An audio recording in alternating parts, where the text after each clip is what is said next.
अपने पसंदीदा सीरियल के ऐसे ही डेली अपडेट देखने के लिए हमारे चैनल SG सीरियल अपडेट्स को सब्सक्राइब करें।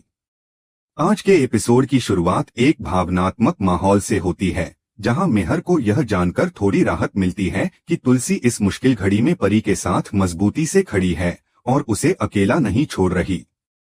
तुलसी का सहारा पाकर परी के चेहरे पर सुकून झलकता है, लेकिन मेहर के मन में कई सवाल उमड़ने लगते हैं। तुलसी सीधे मेहर से पूछती है कि जब रणविजय उसी घर में रहता था, तब उसे कैसे पता नहीं चला कि वह परी के साथ मारपीट करता था। तुलसी का यह सवाल मेहर के दिल में गहरे उतर जाता है। वह चुप रह जाता है, मानो अपनी ही चुप्पी पर शर्मिंदा हो। तुलसी उसे याद दिलाती है कि बच्चों की देखभाल करना केवल माँ की जिम्मेदारी नहीं होती, पिता की भी उतनी ही बड़ी जिम्मेदारी होती है। वह कहती है कि सिर्फ बाहर से प्यार दिखा देना काफी नहीं होता, बल्कि बच्चों को गलत राह पर जाने से रोकना भी एक पिता का फर्ज है। तुलसी मेहर को समझाती है कि परी को खुश रखने के चक्कर में उसने उसकी हर जिद पूरी की और हर बात मान ली, लेकिन इसी वजह से वह गलत फैसलों के जाल में फंसती चली गई। तुलसी कहती है कि अक्सर पिता अच्छा बनने की कोशिश में बच्चों को बिगाड़ देता है और माँ जब उन्हें टोकती है तो वही बुरी बन जाती है। असली हीरो वही होता है जो बच्चों को गलत रास्ते पर जाने से रोके और उन्हें सही दिशा दिखाए। मेहर की आंखें भर आती हैं। तुलसी उसे एक पति के रूप में अपनी शिकायतों की बात तो करती है, लेकिन पिता के नाते उस पर भरोसा भी जताती है।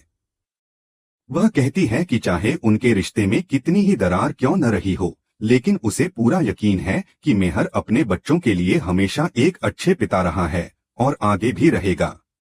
बच्चों का ध्यान रखने की जिम्मेदारी सौंपकर तुलसी वहां से चली जाती है। मेहर देर तक उसी जगह खड़ा रह जाता है, अपने अतीत और अपनी गलतियों के बारे में सोचते हुए। दूसरी तरफ कहानी का रुख बदलता है और मिताली को अपने दोस्तों के साथ एक रेस्टोरेंट में किटी पार्टी करते हुए दिखाया जाता है। वहां सभी महिलाएं जोर जोर से गाने गा रही होती हैं और हंसी मजाक में इतनी मग्न होती हैं कि उन्हें इस बात का एहसास ही नहीं रहता कि आसपास बैठे लोग परेशान हो रहे हैं। कुछ देर बाद एक वेटर उनके पास आता है और मिताली से शोर कम करने की विनती करता है। वह बताता है कि पास की टेबल पर एक महिला की मीटिंग चल रही है और उन्होंने शिकायत की है।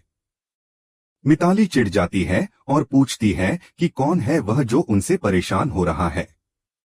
जब वेटर उस महिला की ओर इशारा करता है तो मिताली ताने मारते हुए कहती है कि ऐसी नौकरी करने वाली औरतें अक्सर अमीर लोगों से जलती हैं, क्योंकि उनकी जिंदगी मजदूरों जैसी होती है और उन्हें भी रॉयल लाइफ जीने की चाह होती है। मिताली खुद जाकर उस महिला को समझाने लगती है कि रेस्टोरेंट एंजॉय करने के लिए होते हैं और यहाँ सबको मस्ती करने का हक है। लेकिन तभी वह महिला मुड़ती है और मिताली उसे देखकर सन्न रह जाती है। वह और कोई नहीं बल्कि मुन्नी होती है, वही मुन्नी जो कभी उनके घर में काम करती थी। मिताली को यकीन नहीं होता और वह सोचने लगती है कि शायद मुन्नी किसी अमीर परिवार के साथ आई है। तभी एक आदमी मिताली से कहता है कि उसे गलतफहमी हो रही है। वह महिला कोई नौकरानी नहीं बल्कि मंजूरी सिन्हा है, जो एक कॉरपोरेट कलेक्टर है। यह सुनते ही मिताली के पैरों तले जमीन खिसक जाती है। मिताली हैरानी से पूछती है कि यह सब कैसे संभव हुआ। मुन्नी मुस्कुराकर कहती है कि जिंदगी में चमत्कार होते हैं और अगर इंसान ठान ले तो कुछ भी हासिल कर सकता है। वह शांति से समझाती है कि रेस्टोरेंट एंजॉय करने की जगह जरूर है, लेकिन दूसरों को परेशानी पहुंचाकर नहीं। जब मुन्नी फर्राटेदार अंग्रेजी में बात करती है तो मिताली और भी ज्यादा शर्मिंदा हो जाती है। खुद को अपमानित महसूस करते हुए वह बिना कुछ कहे वहां से चली जाती है। इधर घर में मेहर आते ही हेमंत से बात करता है और उसे बताता है कि रणविजय गिरफ्तार हो चुका है। अब सबसे जरूरी बात यह है कि किसी भी तरह रणविजय को परी की जिंदगी से हमेशा के लिए बाहर किया जाए। हेमंत उसे भरोसा दिलाता है कि वह जल्दी ही मुंबई पहुंचेगा और परी को हारने नहीं देगा। उसके शब्दों में पूरा आत्मविश्वास झलकता है। इसके बाद ऋतिक मेहर से कहता है कि हालात अब सही दिशा में जा रहे हैं और मां की वापसी बहुत जरूरी थी। वह मानता है कि परी को जो हिम्मत मिली है वह तुलसी की वजह से ही मिली है। यह सुनकर नोना के मन में जलन पैदा हो जाती है। ऋतिक कहता है कि माँ ही परी को इस नरक जैसी जिंदगी से बाहर निकालेगी।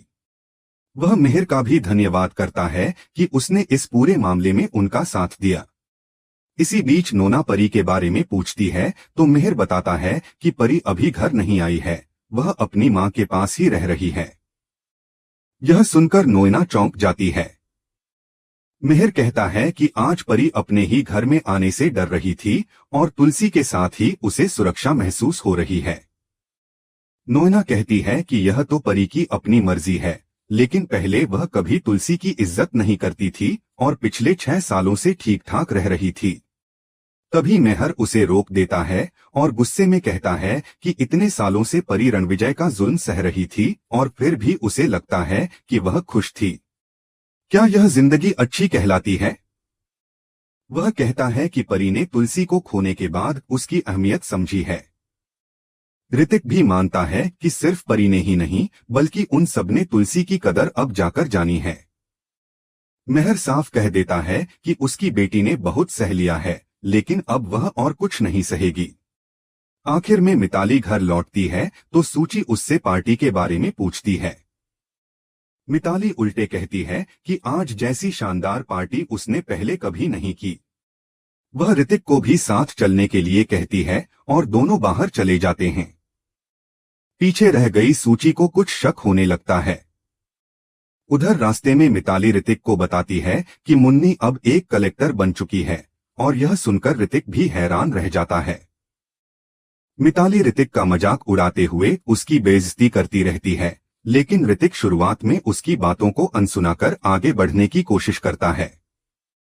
जैसे ही वह जाने के लिए मुड़ता है, मिताली उसे रोक लेती है और ताने भरे लहजे में कहती है कि अगर वह चाहती तो रेस्टोरेंट में सबके सामने यह बात खोल सकती थी कि उसकी पुरानी नौकरानी आज एक बड़ी कलेक्टर बन चुकी है, लेकिन उसने ऐसा नहीं किया क्योंकि वह नहीं चाहती थी कि ऋतिक सबकी नजरों में और भी बड़ा लूजर साबित हो। मिताली हंसते हुए कहती है कि जिस औरत को कभी उन्होंने कामवाली समझा था वह आज अफसर बन चुकी है और ऋतिक खुद आज भी वहीं का वहीं खड़ा है। उसकी बातों से ऋतिक का दिल टूट जाता है और वह अंदर ही अंदर खुद को बेहद अपमानित महसूस करता है। मिताली यहीं नहीं रुकती, वह ऋतिक पर एक और वार करती है और कहती है कि मुन्नी ने ही उसे लाइसेंस देने से मना किया था। पहले उसने मुन्नी को ठुकराया था और अब मुन्नी ने उसे ठुकरा दिया। यह सुनकर ऋतिक का गुस्सा भड़क उठता है। मिताली तंज कसते हुए कहती है कि उसे ऋतिक से शादी करने का पछतावा होता है और आज उसे लग रहा है कि उसने अपनी जिंदगी का सबसे बड़ा गलत फैसला कर लिया। वह यह भी कहती है कि उस नौकरानी ने आज उसे एटीट्यूड दिखाया और उसे अपनी औकात का एहसास करा दिया। ऋतिक चुपचाप वहां से जाने लगता है, लेकिन मिताली फिर से उसे रोक लेती है और शक भरी नजरों से पूछती है कि उसने उससे यह बात छुपाई क्यों, कहीं वह मुन्नी के साथ अफेयर तो नहीं करना चाहता था।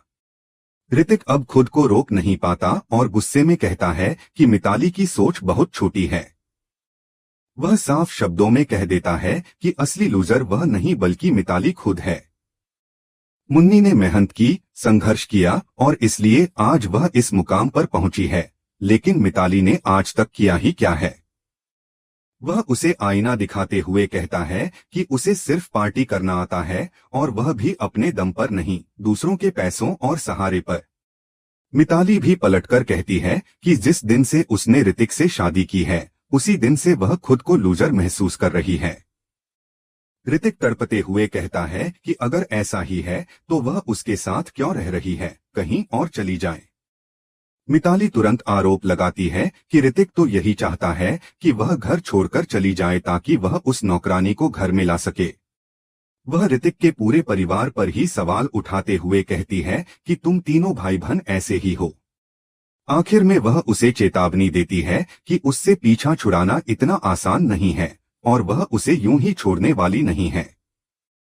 यह कहकर मिताली वहां से चली जाती है और ऋतिक अकेला खड़ा रह जाता है, पूरी तरह टूट चुका और परेशान। इधर दूसरी ओर तुलसी अंगद और वृंदा को फोन करके परी की हालत के बारे में बताती है। वह उन्हें बताती है कि रणविजय को पुलिस गिरफ्तार करके ले गई है और अब मामला गंभीर मोड़ ले चुका है। अंगद को अब भी शक होता है और वह पूछता है कि कहीं परी ने पहले की तरह इस बार भी झूठ तो नहीं बोला। तुलसी पूरे यकीन के साथ कहती है कि इस बार परी सच बोल रही है। वृंदा चिंतित होकर पूछती है कि अब परी कैसी है। तुलसी बताती है कि फिलहाल वह ठीक है, लेकिन बहुत डरी हुई है। तुलसी को इस बात का भी अफसोस होता है कि उसे अपना काम बीच में छोड़कर आना पड़ा, लेकिन अंगद और वृंदा उसे समझाते हैं कि अभी सबसे जरूरी परी और उसकी बेटी की सुरक्षा है। वे भरोसा दिलाते हैं कि वे सब संभाल लेंगे और तुलसी से कहते हैं कि वह निश्चिंत होकर परी का ध्यान रखे। फोन रखने के बाद वृंदा अंगद से सवाल करती है कि उसने रणविजय की तरफदारी क्यों की थी। अंगद कहता है कि वह परी को अच्छे से जानता है और उसे याद दिलाता है कि परी ने पहले अजय के साथ क्या किया था। उसके मुताबिक परी यह सब भुगतने की हकदार है। यह सुनकर वृंदा गुस्से में आ जाती है और कहती है कि उसे हो क्या गया है, क्या वह सच में अपनी ही बहन पर शक कर रहा है। दोनों के बीच तीखी बहस होने लगती है। तभी वैष्णवी माधवी को लेकर वहां आ जाती है और माहौल को शांत करते हुए सबको खाना खाने के लिए बुलाती है। बहस अधूरी रह जाती है और सभी चुपचाप वहां से चले जाते हैं। उधर तुलसी के घर में परी अपनी छोटी बेटी गरिमा को सुला रही होती है। बच्ची को नींद में देखकर उसका दिल और भी भारी हो जाता है। तुलसी प्यार से उसे खाना खाने के लिए कहती है, लेकिन परी डरते हुए कहती है कि उसे हमेशा यही डर सताता रहता है कि कहीं रणविजय वापस आकर उससे उसकी बेटी को छीन न ले। तुलसी उसे सीने से लगाकर भरोसा दिलाती है कि जब तक उसकी मां उसके साथ है, कोई भी उसकी बेटी को उससे अलग नहीं कर सकता। वह खुद अपने हाथों से परी को खाना खिलाने लगती है। खाना खाते खाते परी को अपने बीते हुए दिन याद आने लगते हैं। उसे याद आता है कि कैसे उसने कभी अपनी मां की बातों की कदर नहीं की, कैसे उसने तुलसी को बार बार अपमानित किया और गलत फैसले लिए। अपने पुराने व्यवहार को याद करके उसकी आंखों से आंसू बहने लगते हैं। वह फूट फूट कर रोने लगती है और तुलसी से माफी मांगते हुए कहती है कि उसने उसके साथ बहुत बुरा किया। फिर भी आज वही मां उसके हाथों से उसे खाना खिला रही है। तुलसी उसके आंसू पोंछती है और बड़े प्यार से समझाती है कि हर बच्चा गलती करता है, लेकिन एक मां का फर्ज होता है कि वह अपने बच्चे को सही रास्ता दिखाए और उसे माफ करे। वह कहती है कि कई बार बच्चे मना करने के बाद भी गलत राह चुन लेते हैं, लेकिन इससे मां का प्यार कभी कम नहीं होता। परी को अपनी हर गलती पर गहरा पछतावा होता है। वह तुलसी से वादा करती है कि अब वह अपनी जिंदगी सही तरीके से जिएगी और अपनी बेटी को कभी गलत राह पर नहीं जाने देगी। तुलसी उसे हिम्मत देती है और कहती है कि अब उसे मजबूत बनना होगा, क्योंकि आगे की लड़ाई आसान नहीं होने वाली। तभी तुलसी के फोन की घंटी बजती है। फोन हेमंत का होता है, जो उसे बताता है कि कल उन्हें कोर्ट जाना होगा क्योंकि केस की सुनवाई शुरू होने वाली है। यह सुनते ही परी घबरा जाती है और हैरान होकर तुलसी की तरफ देखने लगती है। इसी के साथ आज का एपिसोड खत्म हो जाता है। अगले एपिसोड में दिखाया जाएगा कि गौतम वीरानी की एंट्री होती है, जो रणविजय का वकील बनकर वापस आता है। तुलसी अपने बेटे को इस नए रूप में देखकर हैरान रह जाती है और कहानी एक नए मोड़ पर पहुंच जाती है। अब देखना यह होगा कि कोर्ट में यह लड़ाई किस करवट बैठेगी और परी को इंसाफ मिलेगा या नहीं।